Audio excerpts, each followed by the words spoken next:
Nagulantang ang buong social media pati na rin ang Pilipinas sa hindi inaasahang pag-amin ni Catherine Bernardo at Daniel Padilla ng kanilang hiwalayan last December 1, 2023. Kaya naman hanggang ngayon ay mainit na mainit pa rin ang nasabing balita at bukod nga dito napakaraming pangalan ang tila nadadawit sa hiwalayan.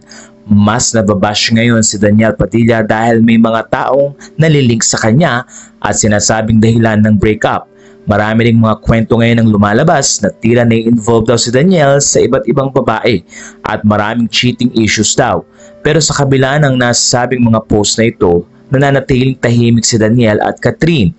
Matatandang sa post ni Catherine ay sinabi niya na respeto ang simula ng kanilang relasyon at respeto rin ito nagtatapos. Sinabi rin ni Daniel Padilla na patuloy niyang mamahalin si Catherine hindi man sila magkasama at umamin din si Catherine na susuportahan niya si Daniel sa mga gagawin nito. Kaya naman sa bawat social media ng dalawa ay makikita pa rin ang kanilang mga post na magkasama na tila walang nangyari. Kaya naman ayon sa mga netizens, sana daw ay huwag nang i-delete ang mga photos na ito para maging isang way at maalala ng mga netizen ang kanilang relasyon.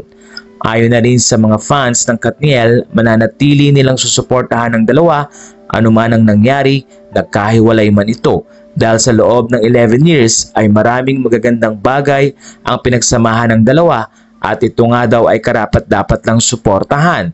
Makikita rin sa post ni Catherine Bernardo na hindi pa rin niya dinidelete ang mga photos ng kanyang dating boyfriend na si Daniel Padilla.